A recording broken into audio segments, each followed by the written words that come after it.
Hello and welcome to the English applicants event here at Reigate College. My name is Richard Vardy. I'm the head of English here at the college and I'll be leading the session today. I'm also joined by four current students of English who are going to introduce themselves now.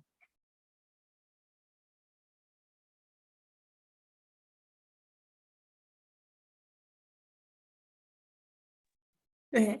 Hi, I'm Icha and I study Lit and Lang. Hi, I'm Finn and I do the Lit course. Hi, I'm Alex and I study English Language and Literature. Hi, I'm Fatima and I'm doing the Lit course.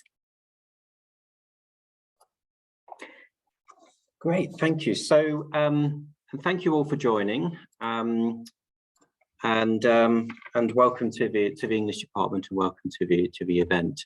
I thought I'd start by outlining what the structure of today's event is and the purposes of it.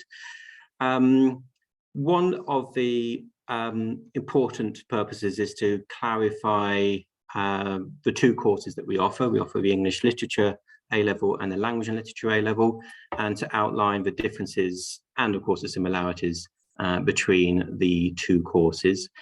And to sort of help exemplify that, I'm just going to spend 20 minutes or so modelling the sort of approach that we take on the literature course, followed by modelling the sort of approach that we take typically on the language and literature course, just so you have a sense and a taste of the two courses.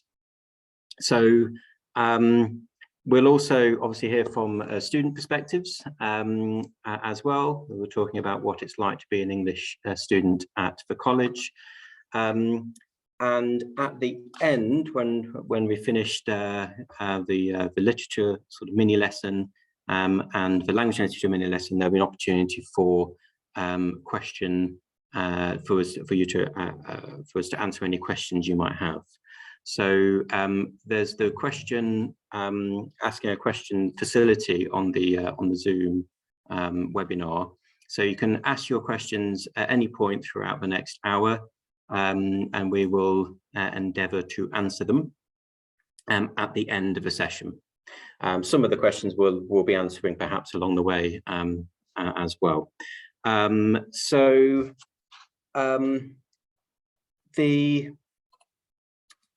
I just thought I'd also move on to thinking about the outlining the department.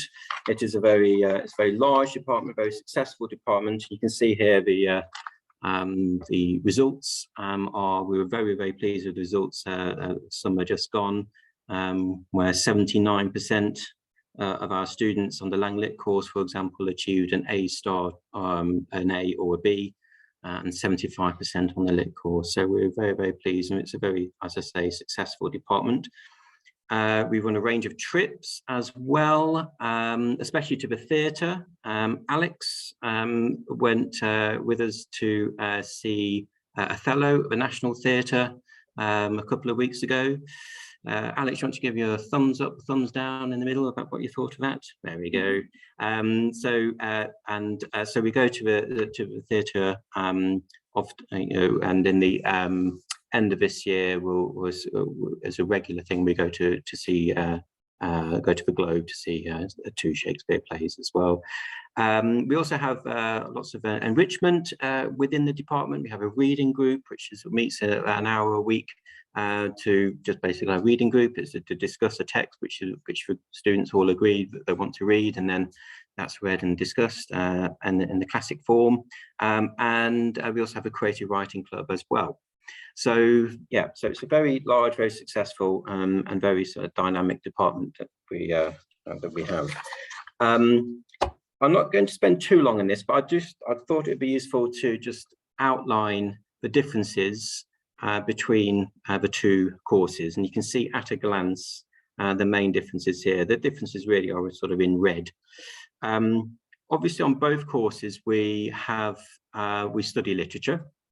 On the English Literature A-level, We study plays, including Shakespeare. We also study A Streetcar Named Desire, a 20th century American drama, and we study poetry and novels. On the language and literature course, literature is also studied, as the name suggests. Othello is studied on the Langlit course. We study The Great Gatsby, but an important difference that's worth noting is on the language and literature course, there's no poetry. On the literature course, we study John Keats and an anthology of modern 21st century poetry. On the language and literature course, there is no poetry. Instead, the kind of replacement, as it were, for poetry is we study an anthology on the language and literature course of non-fiction. And it's an anthology of spoken text, written texts, so things like memoirs, interviews, speeches, and so on, and they're kind of page and a half long extracts, which we study, and in fact one of those extracts we're going to be looking at a little bit today. The method of assessment is the same in terms of 80% exam and 20% coursework on both A levels. And on the literature course, the assessment is entirely essay based. So your coursework is essay, and you're assessed on your ability to write essays on the text in exam conditions.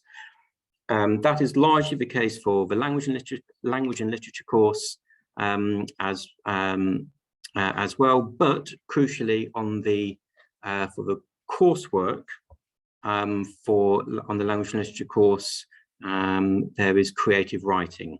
So you would write your own fiction text or extract, your own non-fiction extract, and then a commentary analysing and explaining why you wrote it, why you wrote them in the way that you did.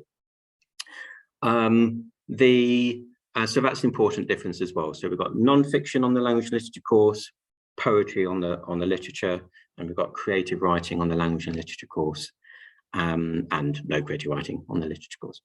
The skills which are assessed and which you develop over the 2 years on the course are large, many of them are the same. So ability to communicate your ideas clearly and effectively and fluently in a sophisticated way through essays, analyzing craft and methods and form and structure, considering context, comparing texts, and those skills are on both courses. On the literature course, we look at the different ways in which literary texts are read and understood by different readers and different critics. That is not the case on the language and literature course. That's obviously there's the creative writing aspect on the language and literature course. And also the Langlit course applies what we can call language frameworks. And again, we're going to sort of exemplify what we mean by that a little bit later on in this event. So that is, at a glance, a brief summary and outline of the differences between the two courses. Okay. So I thought we'd move on now to hear what it's like to study English from our students who joined us today, and we'll start with Uche, who's going to talk about her perspective, and then we'll kind of move through. Okay. Hello. Why I chose English is because I feel like it'll be very helpful in any aspect you want to do career-wise. Essay writing, communications, understanding how to develop text when writing. My favorite part in English is the class discussions. It's really helpful hearing other people's perspectives in a text we're reading or a novel or poetry. So yeah, that's what I would say is my favorite part about English. Great. Hi, yeah. My other subjects are modern history and classics. So they're 3 subjects that really complement each other, but it is a lot of essays. So that's something to be prepared for. I chose just English as a subject as a whole because I really loved reading. So doing it as an A-level just sounded great. But I chose the literature course specifically because when I did this applicants event a few years ago, that's when it was pointed out to me that the literature course was poetry, which I really enjoyed at GCSE, but Lit Lang does creative writing, which I was too self-conscious to do. So I went for the just literature course. And once I finished at college, I planned to do an English degree with a year studying abroad at Exeter University. Over. Thank you. I'm studying psychology and BTEC Health and Social Care, which I again feel really complement each other. So I chose to study this course because at GCSE, I really enjoyed the language part of it and thought it was really engaging. So looking at the course content on this, it was laid out nice and clearly. I felt that the different components of the language and literature were really nicely balanced for this course. For example, as previously mentioned, the anthology, I really enjoyed the interviews with Princess Diana and Barack Obama, and looking at how they really cleverly crafted their language in order to persuade and engage their audiences, which I thought was just really fantastic and fascinating. In the future, I'm hoping to do a degree in psychology, and I think this course has greatly helped me articulate my points and then creating a reasoned argument with that. So this course has really lived up to my expectations, and yeah, every single thing I've taken something away from. So really fantastic. I'd say for future students, just in the summer, I'd recommend reading maybe different articles or interviews, or even just a transcript from your favorite TV show, just so you can familiarize yourself with the different ways that people communicate and get their ideas across. Thank you. Hiya, so I'm doing biology and chemistry alongside my English Lit course, and I find that it very nicely breaks up all the STEM subjects, and it's a bit of a break from everything going on. I think I picked to do English literature at A-level because I found that I wasn't ready to stop with English. I knew it might not be something that I was going to do at university, and I thought now is the time to really kind of maximize it. And because I read so much, it is really rewarding to see that kind of translate into schoolwork. I find it makes it a lot easier, the fact that I do wider reading around the text, which I think is definitely something to consider doing when you come here or even beforehand. I wasn't really interested in the creative writing aspect, so I think that really quickly ruled out the language and literature course. And I think my favourite part so far has been definitely the coursework, just because it was a lot more freedom and flexibility. And I switched out one of the texts and ended up doing Nabokov's Pale Fire, which was really rewarding, and it was just a really nice experience. And I think it gave us kind of a taster of what we would expect at university if we were to go on to do that. Great, thank you, all of you. It's really interesting, isn't it, to see different combinations of subjects that English sort of complements and goes alongside a huge range of different A-levels, and also the different destinations as well. So English can obviously lead directly to an English degree, but also it can help you with your application and to be successful on psychology degrees, biochemistry. It can all help. So yeah, thank you for that. And like I say, there are opportunities to ask questions. Just to remind you of that. And if you've got any other questions that you want to direct towards me or towards the students, then please do so. Right. So it is. You may have received a document, or you should have received a document, I should say, called Preparing for the English Department Applicants event. We're just sort of going to be working through some of the ideas on that on that worksheet. It's not the end of the world if you haven't had a chance to look at it or think about some of the questions. But if you have, it will give you a sort of a useful indicator and a sort of an authentic sort of experience of what it will be like, or taste of what it will be like studying A-levels. Because a lot of what we do is we set work reading in advance of a lesson. So the expectation is that the students have read the text, whatever the text might be, beforehand, and so we can go into the lesson. And as Uche said, the discussions form an important part of what we do, sharing ideas and taking part in those kind of conversations. We can't really replicate that too much today, considering the nature of Zoom webinars, but we do have coming up some polls. I think there were 4 in total, so you can look out for those. There's one coming up in a few minutes' time, which is a chance, a little tiny little chance to interact in a small way with the topics that we're discussing. And I should add that those polls are completely anonymous. We just see the number, we don't see the names or anything. So just throw yourself into it. It doesn't matter.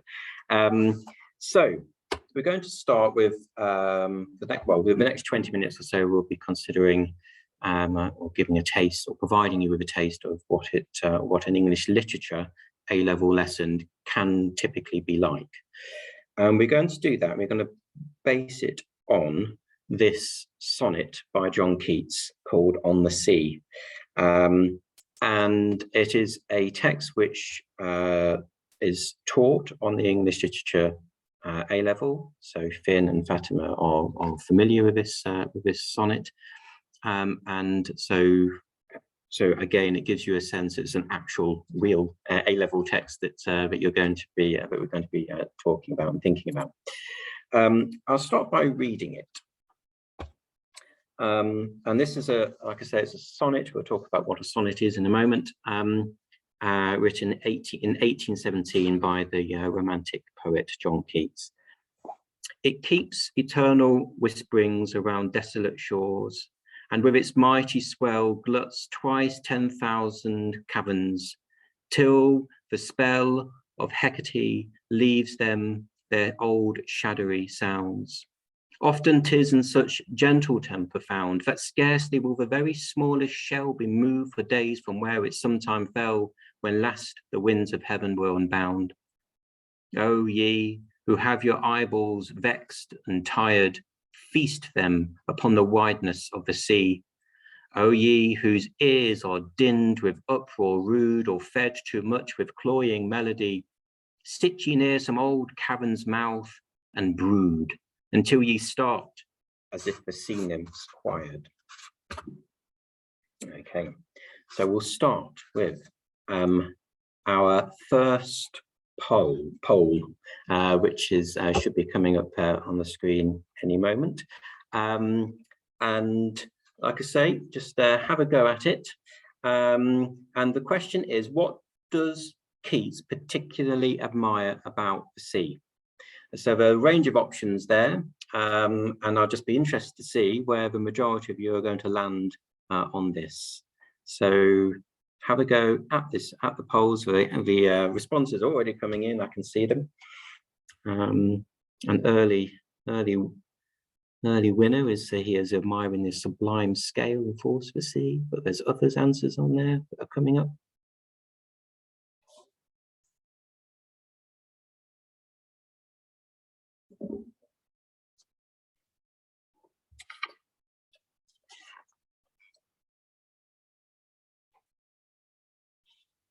It's fascinating seeing these bars move up and down the screen.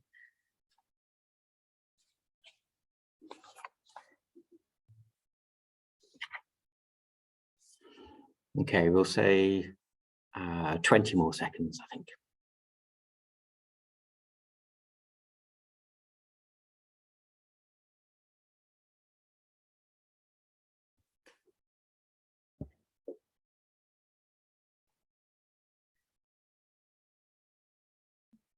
Okay, 5 more seconds, just to give you a final little go.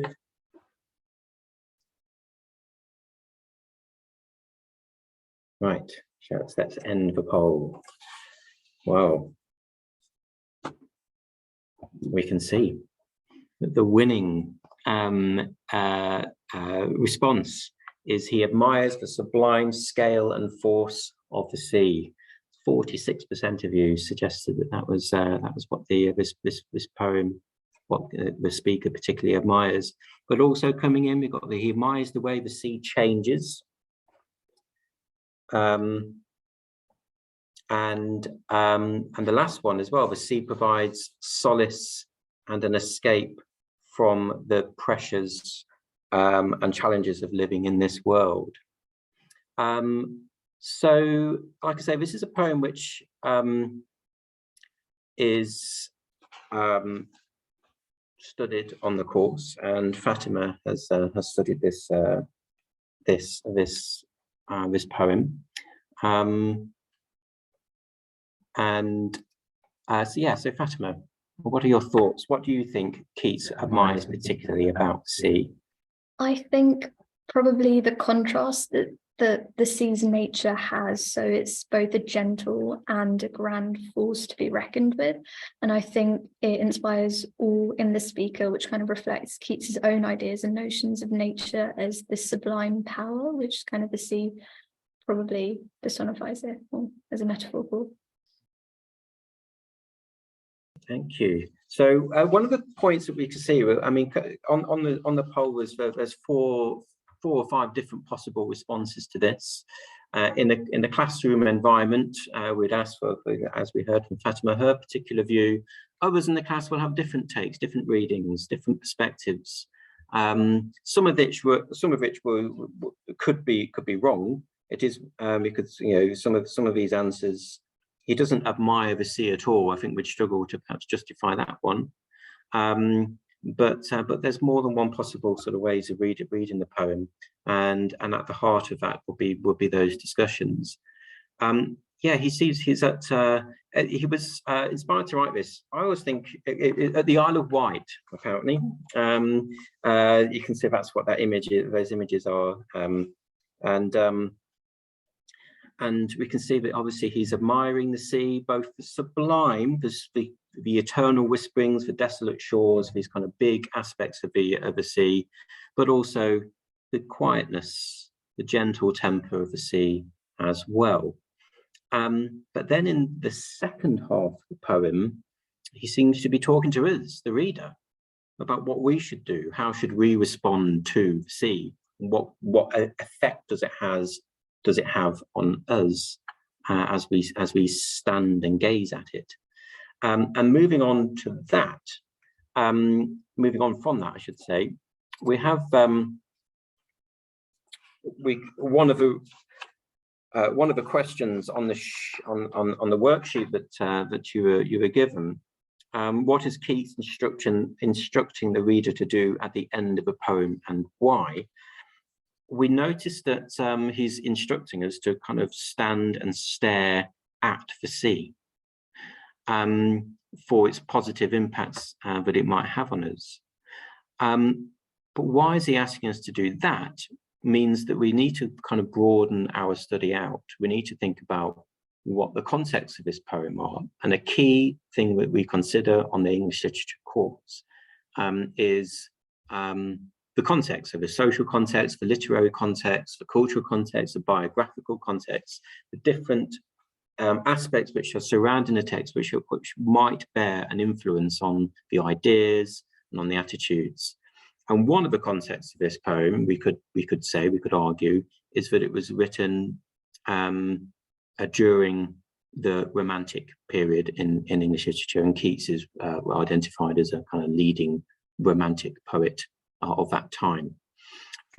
So moving on, developing that idea, I'm going to ask Finn what he understands by Romanticism, a topic and context which we've covered on the course, and hopefully from what Finn says, we can perhaps that will help us to reveal further meanings and ideas behind, especially those final 6 lines, as to what Keats is instructing us to do.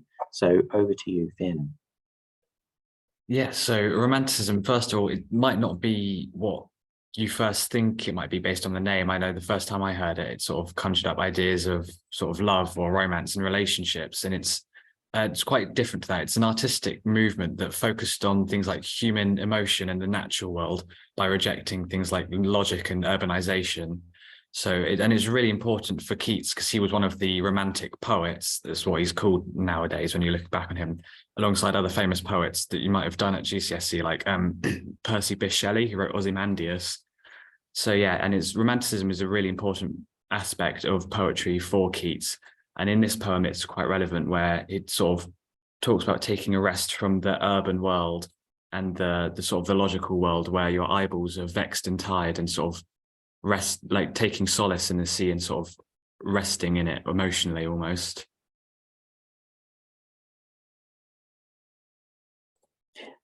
Thank you, Finn. Yeah, so that's the and I like the way, Finn, that you kind of tied it back into the poem. So the urbanization, as you called it, of early 19th century England, we can perhaps read that into the eyeballs vexed and tired, the rude uproar of modern urban living, and the sea becomes this space, this place where we can withdraw and remove ourselves from that in sort of a quiet contemplation. Until you start, I think, is an important line, because it's at the end. You know, I always think the end of a poem is a significant one. Until you start, meaning to like on the glossary, a small jump from surprise. So there's kind of jolted into some sort of realization and into some sort of imaginative realm. By staring at the sea, he's able to escape from the uproar, but also the sea nymphs choiring, as though he can imagine, or as though he can hear sea nymphs singing. And that is absolutely at the center of romantic ideas. There's plenty more we can say about that, but we do need to move on. But that hopefully gives you a sense of the ways in which the ideas prevalent at the time or have influenced in a very clear way this text. At this point, so we read the poem a number of times, probably, so often reading, like I say, in advance of a lesson. We discuss what the poem might be saying, or what the text might be saying and suggesting. We locate the text in its context, and then we're ready to kind of go into the into an appreciation and an evaluation of the methods and the crafting of Keats's, in this case, of Keats's poem. And this poem is a sonnet, which is a particular form, a particular type of poem. It's a 14-line poem. This particular sonnet is what we could call a Petrarchan, or an Italian sonnet, which has a very and quite a strict kind of structure to it.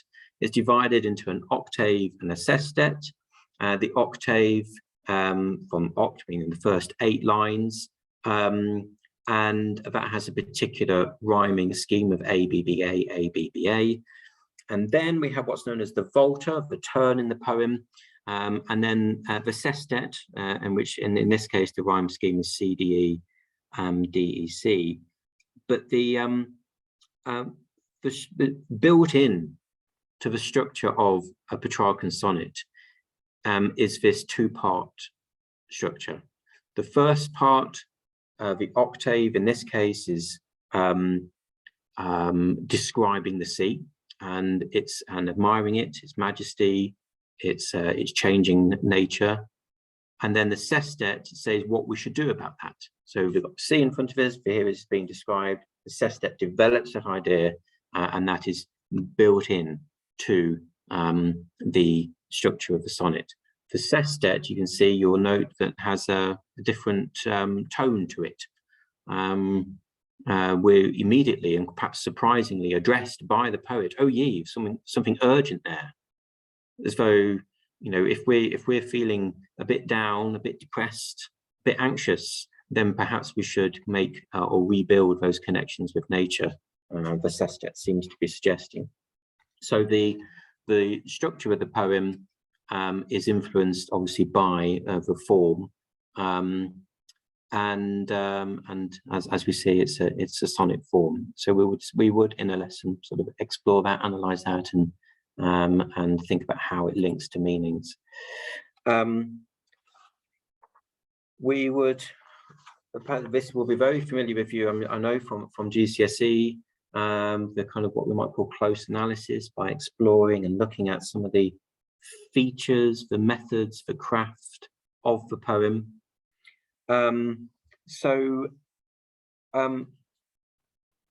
one of the questions on the sheet was, are there any words, phrases, or images used to describe the sea that particularly stand out to you?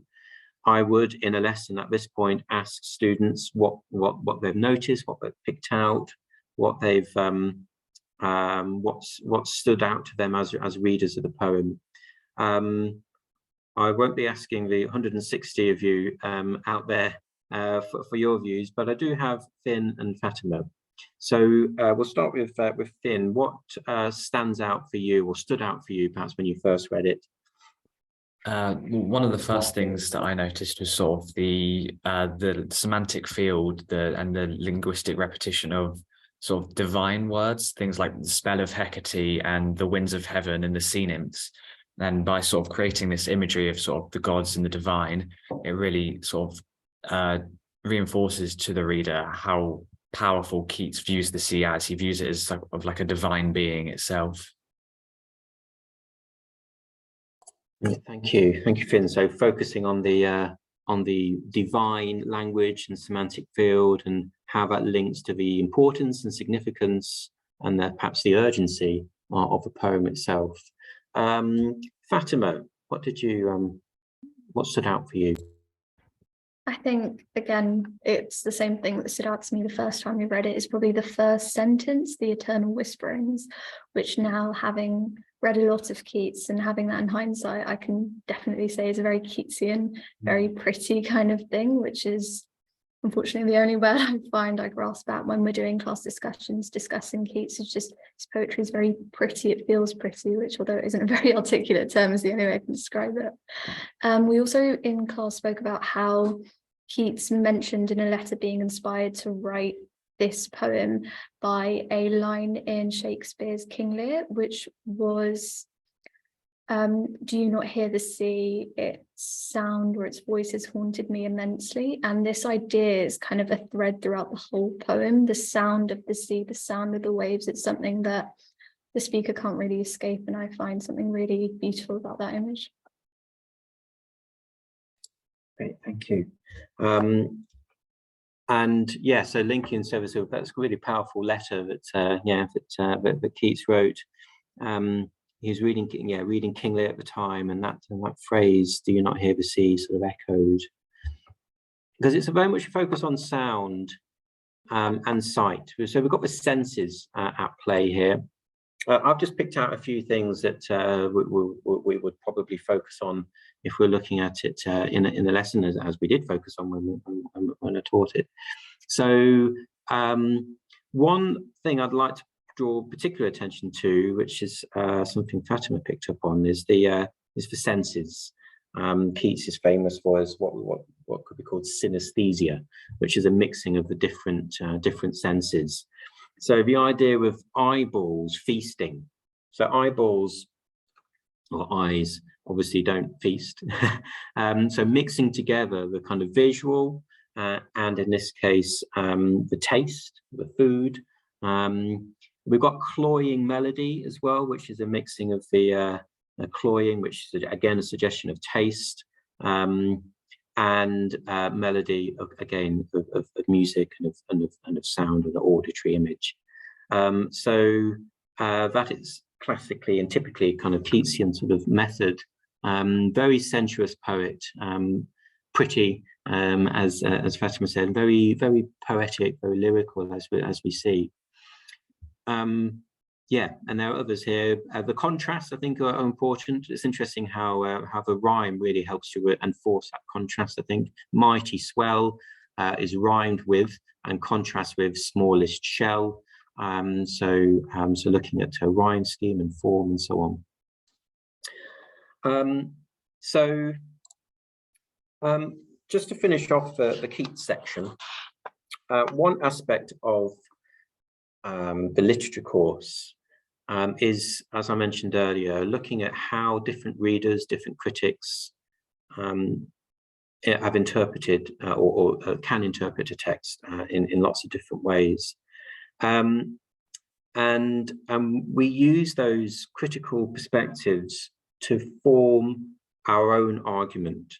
So looking at what others have to say, you can agree, can disagree, combine, agree with parts of one thing, disagree with parts of another, and using those ideas and perspectives to formulate our own sophisticated evaluative argument. And that is very much part of, that prepares students for degree level thinking, not just for English, but for other courses, other degrees as well. That level of academic, scholarly reading and discussion and evaluation of different ways in which text can be read. So I'll just outline three very briefly, very short, different ways in which Keats has been read. He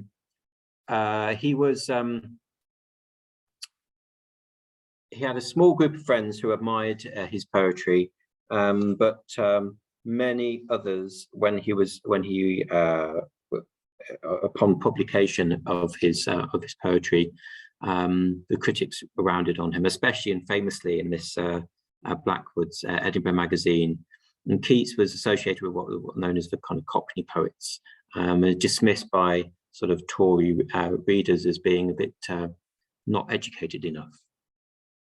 And not of a high enough class to be valuable, and he was dismissed as an ignorant, unsettled pretender, and an uneducated and flimsy stripling, whatever that is, without logic enough to analyze a single idea or imagination enough to form one original image.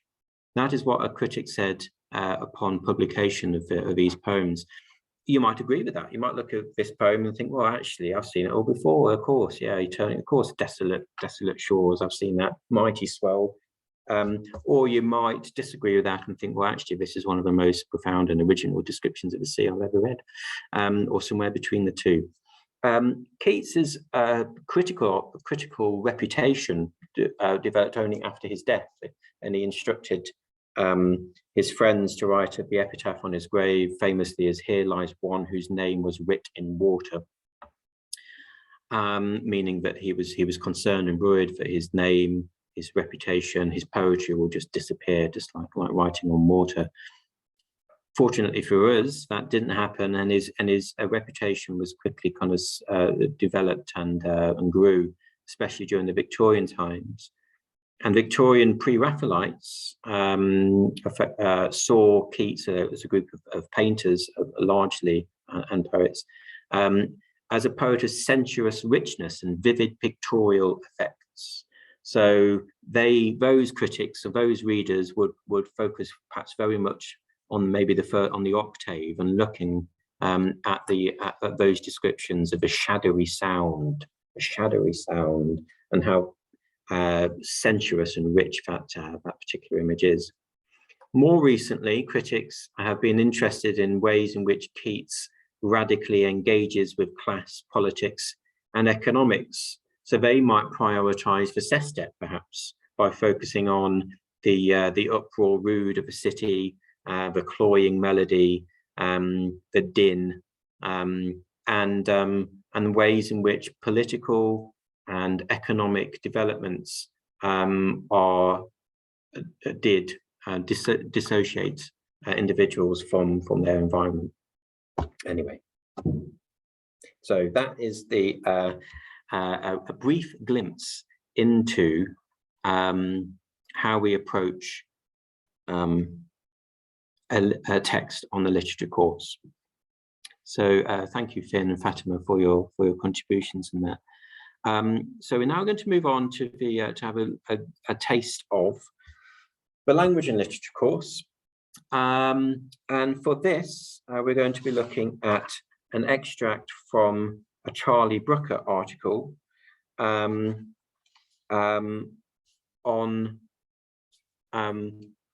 the reader comments section of websites.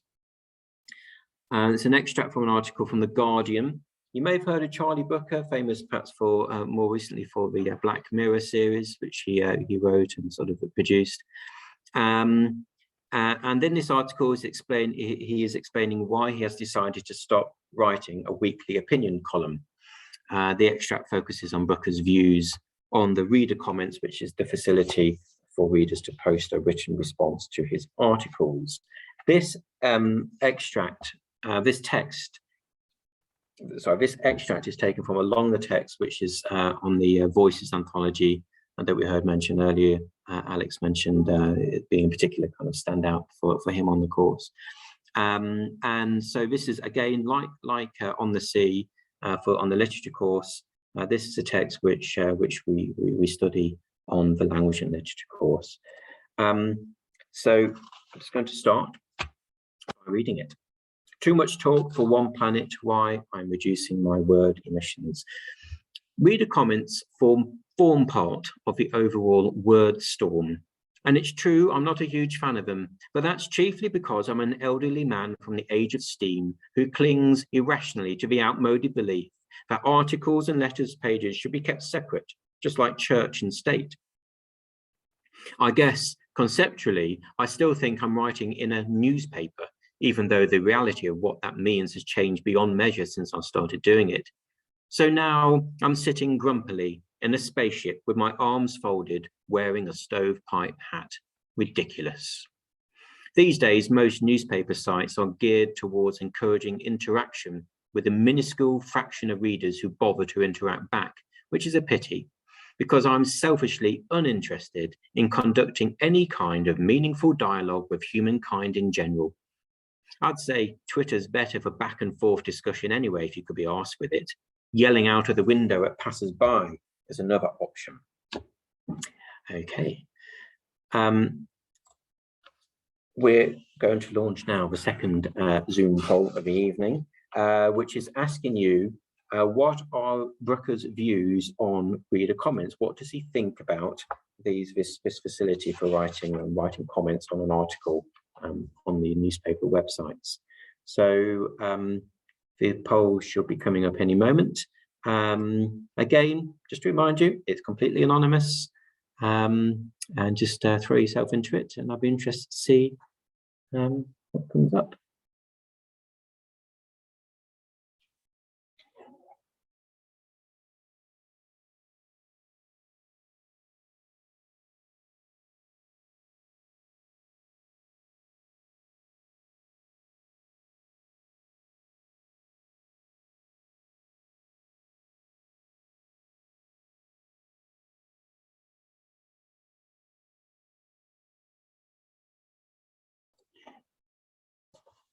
We've got three leaders. Oh, it's so close. It's very exciting. He's not a huge fan of them, is doing well.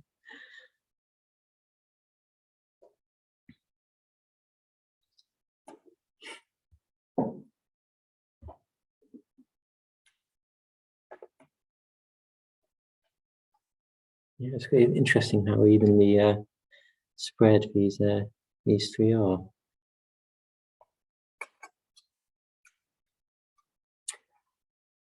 Ten more seconds. It's much quicker on this one.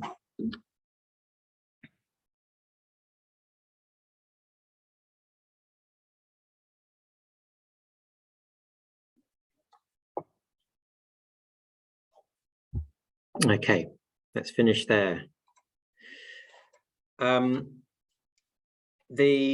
So coming in at just, it's so close. The 38% is he has old-fashioned views and thinks if people wish to make a comment, they should write a letter to a newspaper instead. Interesting. The second one here, he is not a huge fan of them.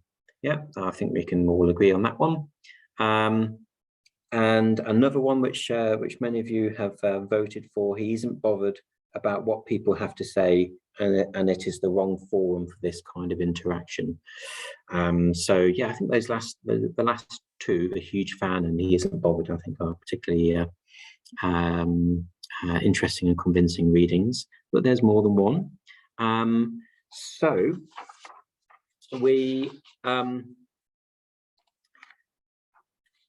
I'm going to ask Uche what your thoughts are on Brucker's views on readers' comments. So what do you think he has to say I would agree with what many of you guys put in the poll about his old-fashioned views. I feel like a lot of what he's saying is also like self-deprecating as well, emphasizing how he's old. But the hyperbolic language of I'm an elderly man from the age of steam also shows how he believes that, yeah, writing your opinion on articles and letters should not be merged together. So I think that his views on readers' comments, I feel like he's kind of tired of it. And he kind of mocks them and how yeah. Thank you, Uche. Yes, so Uche, picking up on the hyperbolic language, the self-deprecating aspect, the fact that he thinks these things should be kept separate, this old-fashioned view on what a newspaper is and what it should be, and he seems to be enormously reluctant to be opening up these new sort of channels of communication. But is also aware that those views are sort of old-fashioned. So at the same time as presenting his views, it simultaneously sort of is kind of withdrawing them at the same time by acknowledging that they're out of date. So like I say, just like on the literature course, we would spend time, as we saw a glimpse there with Uche's comments. We'll discuss, raise, and bring to the surface and explore the attitudes of the text in particular. And this is just a short extract from a much longer text. So, you know, there's a lot. This is quite a complex text, actually, and Charlie Brooker has a lot of things to say. So that can take some time as we kind of work things through and discuss and share our ideas. We also, on the language and literature course, locate the text in context, just as we saw demonstrated on the Keats text on the literature course.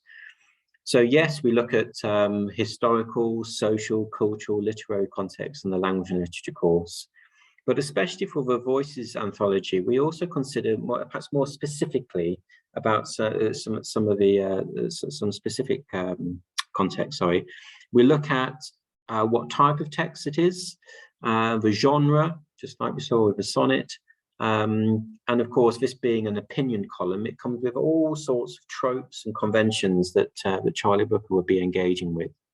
We also consider what the purposes are. What is Charlie Brooker trying to achieve through writing this text?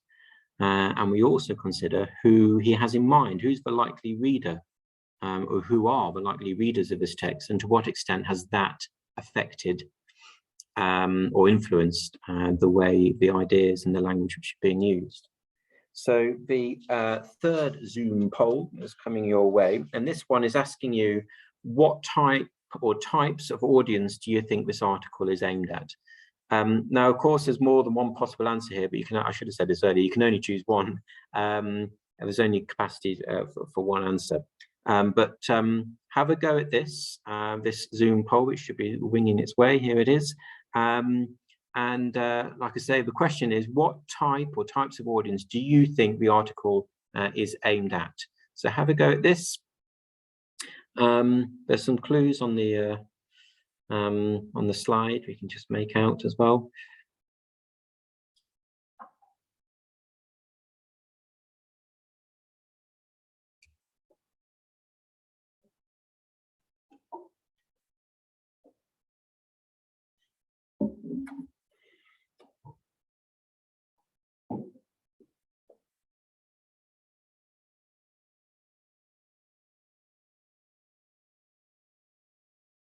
Okay, this is interesting. We've got all of the options have been covered in one way or another. Adults with an interest in language and social media is doing well as an early winner. Yeah, I think it's settling down there. Another 10 seconds, I think.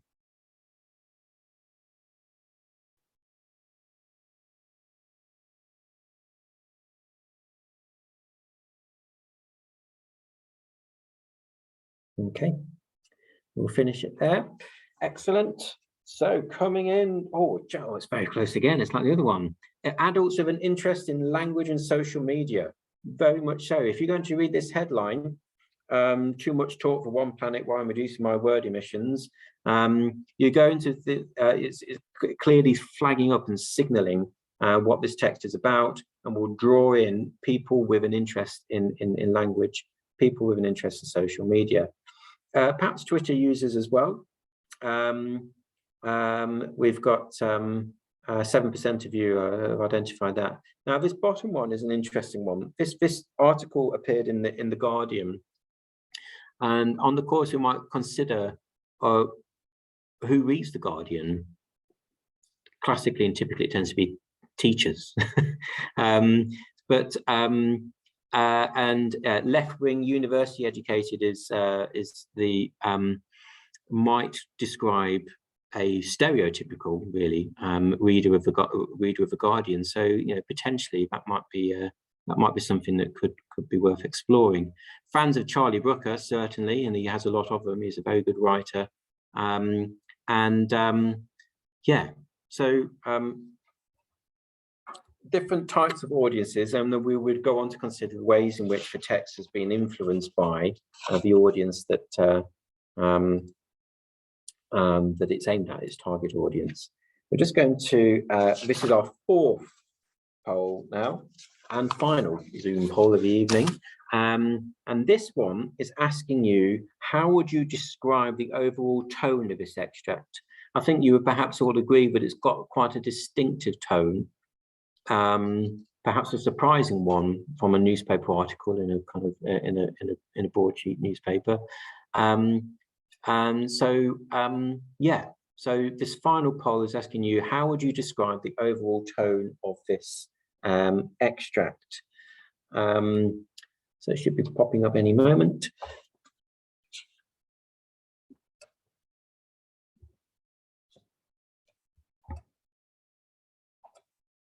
There it is. Okay. Yeah. Again, just a single choice for this one. How would you describe the tone?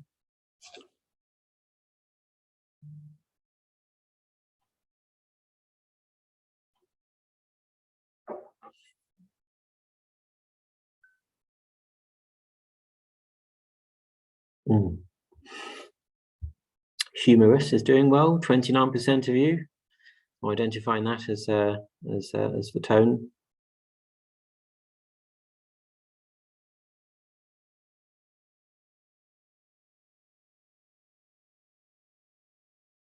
Wow, this is racing through. You're getting quicker with each one. Okay, 10 more seconds.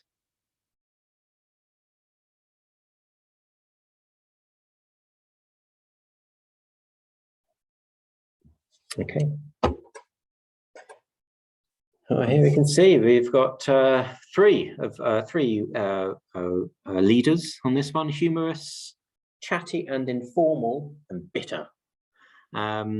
So I'd agree with all of those, but also it has very formal elements as well, which we'll look at, and also quite reflective. It does touch upon some interesting sort of concepts and ideas, even for such a short extract.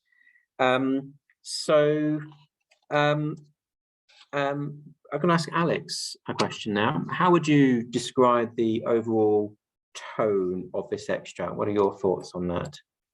Well, I feel it takes quite a self-deprecating tone. So I picked out the abstract imagery of the age of steam and sort of the connotations of that, of industrialism and possibly Victorian times. So again, being hyperbolic about his age and exaggerating the fact that he just how much he feels out of touch. And then also the adverb selfishly. So again, him being self-deprecating, maybe about the more negative parts of his personality. So yeah, maybe linking to that bitter side of it as well.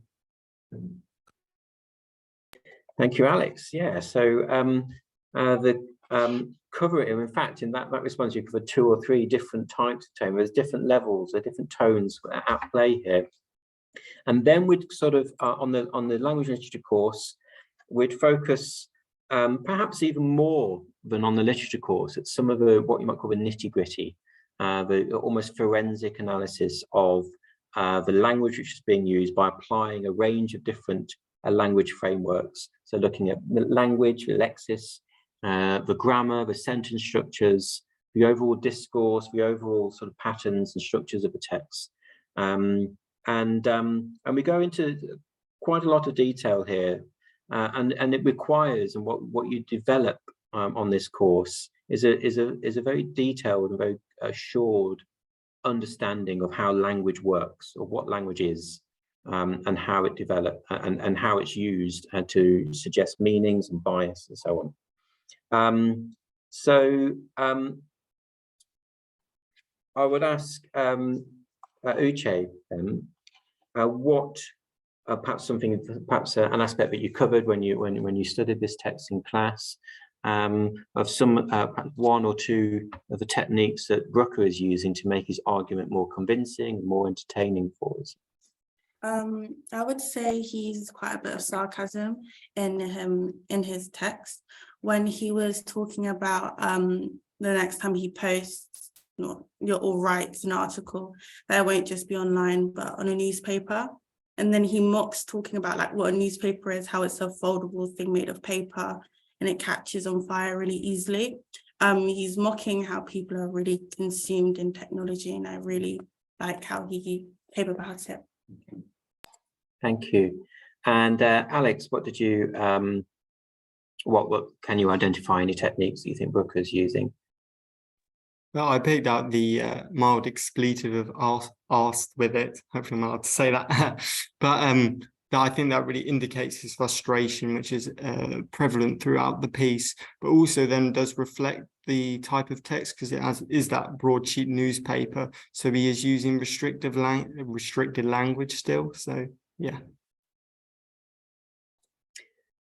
Thank you, Alex. So we got again two different readers of the text, highlighting, identifying two different different slants, different perspectives. And one of the things we do is we do kind of put a magnifying glass over it. So I'm not going to spend too long on this because I'm aware of the time, but we're just this is the level of close language analysis which might typify or distinguish the language and literature course from the literature course. And I just thought I'd zoom in on these three sentences here. The first begins with "I guess conceptually." So I guess that's we identified earlier the informal aspects of this, or the informal tone of this text. The I guess is quite close to the spoken mode, the spoken expression, but conceptually is more formal. It's an adverb. It's a bit more abstract. So we've got immediately in this sentence, I guess, quite close to spoken, quite informal, and the more abstract, perhaps more formal than adverb. We could spend time exploring the complex sentence in that first sentence with the subordinating conjunctions. For example, since I started doing it, and maybe the complexity of sentence we might be able to link that to the audience. We've got the fronted conjunction, so again, which is quite close to informal text, quite close to spoken language, to begin a sentence thusly. Of course, we've got the minor sentence, a sentence without a main verb, a sentence fragment at the end there with ridiculous, which obviously that functions almost like a punchline or a joke at the end of the image. And the image itself is humorous. With Alex mentioned this, the spaceship contrasted with the Victorian age of steam. So we've got the structural contrast enacted in that. So spaceship and a stovepipe hat. Those two images obviously kind of clash with one another.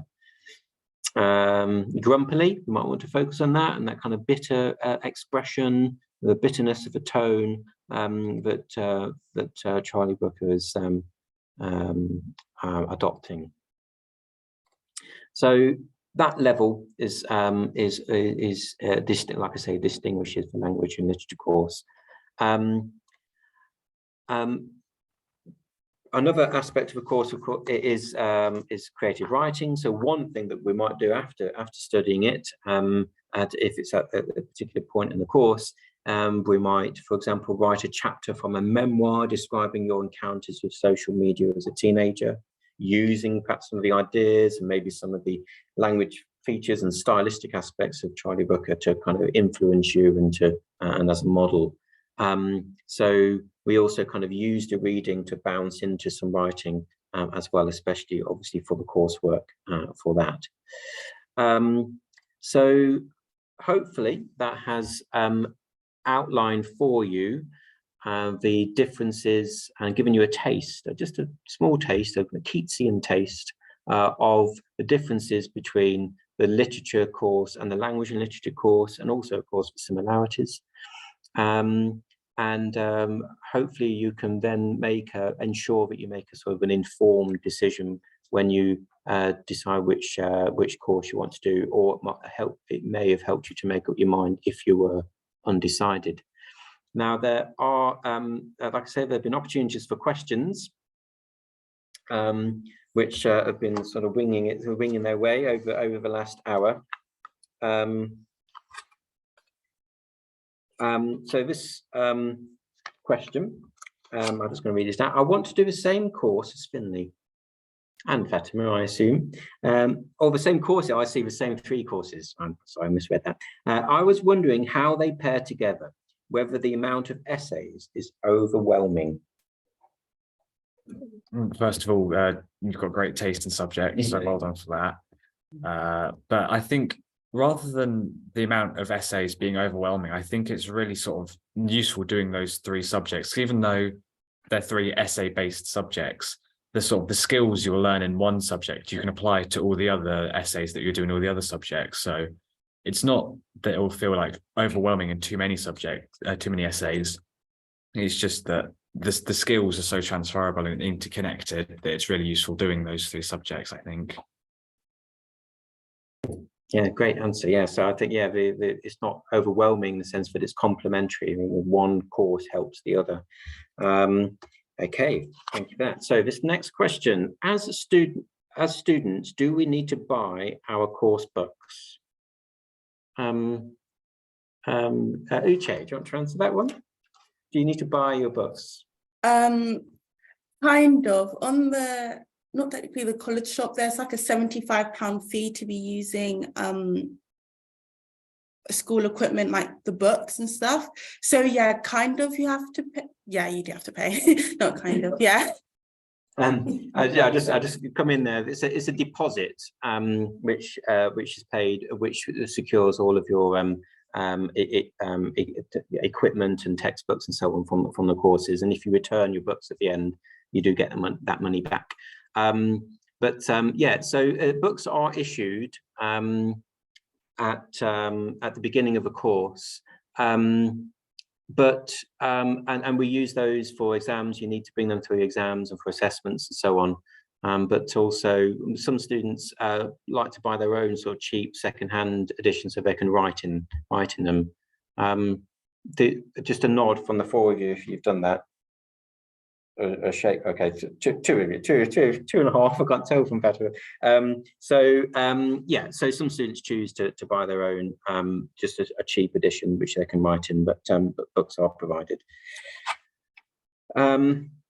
Okay, this is a good one. Can you suggest any reading to do in advance of doing the Langlit course, or in preparation for the coursework? The NEA, as it's from there. So Alex, I think you touched on this when you introduced yourself, but what can students be doing between now and September to prepare for the Langlit course? Yeah, for myself, I was quite unfamiliar with sort of articles and newspapers, so that was one of the main things I looked at. But as I said, reiterating, sort of just looking at different types of texts that you might not really know well, and just thinking why that's an interesting point. What language have they physically used? Because you can pick out a lot of different techniques that you wouldn't expect to be in something. So I just say, yeah, definitely maybe your favorite authors or something, just looking at a wide range of texts before. Yes, and also if you come to the introductory day before the summer, we will we provide details as the work that you can do over the summer. We also have the Aim High tests as well, which are launched via the website for tasks that you can complete over the summer to prepare for that first lesson. But in terms of reading, just read. The more you read, the better reader you become. You might want to read other books by authors on the syllabus, but just or not. Just reading novels, watching plays, reading poetry on the lit course. It all helps. This is an easy one. Can you do both courses? The answer is no. It's an easy one. You have to do one or the other. You can't do both. Is there a balance between the poetry, novels, and plays on the lit course, or are some covered more in depth than others? No, it's kind of balanced, really, isn't it? I think we can say there's perhaps slightly more prose because prose features on the coursework, but effectively it's two texts, two of each form. So 2 poetry anthologies, 2 novels, 2 plays. But the coursework is currently a kind of one novel and 1 play, and on top of that,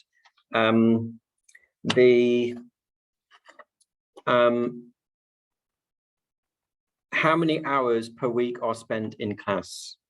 How much time would we spend on work outside of class? That's a great question. Finn. So every week you have 2 lessons in class, and those lessons are 2 hours long. So you have 4 hours in total a week in class. And then every lesson you get set homework. And at the start of every week, you get set structured learning as well. And you're given on your timetable a 2-hour slot each week to do that as well. So it adds up to sort of the same amount of time in class as out of class. So that's about 8 hours per subject in total, I think. If I'm doing those maths right, I might not be. Yeah, you are the textbook answer as well. Yes, 8. Yeah, so 4 hours of lessons, and the expectation is you do about 4 hours outside of lessons as well. So yeah, So on the Langlit course, the Shakespeare text is Othello. On the literature course, for Shakespeare text is Twelfth Night, the comedy. Does the Langlit focus only on modern texts, or is it a mix? The Langlit course, we've got Othello, The Great Gatsby, if don't count as modern, that's 1925. And some of the texts on the Voices anthology go into the 19th century. So it is a range, going back to Shakespeare all the way up until the very modern and the present day. And the last question, is the course suitable for a dyslexic student? The answer is a resounding yes. For that, it's absolutely suitable. Any sort of extra support, exam concessions, we've got a very effective and well-run learning support department, SEN department as well, which will, if necessary or required, provide extra support. And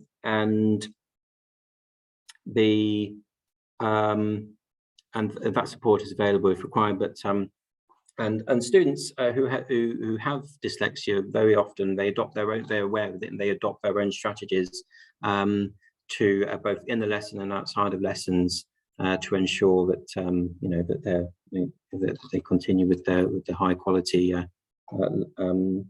progress that they'll make. So we do need to finish there because we've overrun fairly significantly, for which I apologise. And I'd just like to apologise also, we didn't get through all the questions. So I apologise if we didn't, if I've not been able to answer your questions. I would suggest that if you have a look on the website and on the specification, and a lot of the information is on there. There's the videos as well, which goes through perhaps in more detail in terms of what's on each course. So if you've got questions about, how much percentage is X over Y in terms of overall A-level grade and so on, a lot of those questions can be answered on the website. I'm going to finish in a moment. When the presentation ends, you'll be asked to complete a survey. Could I please ask you to complete that survey? We use it to help for our planning for future years. And it will only take you about 30 seconds just to complete. It's just a series of very short, easy to answer questions. And that will, we'd really appreciate you completing that. So I think we're finished there. Thank you so much. And I hope you got a lot from that, and it helped clarify and have a glimpse into what English A-level is like here at Reigate College. So I think we'll all collectively wave our farewells, and I look forward to seeing you all before the summer, and of course in September.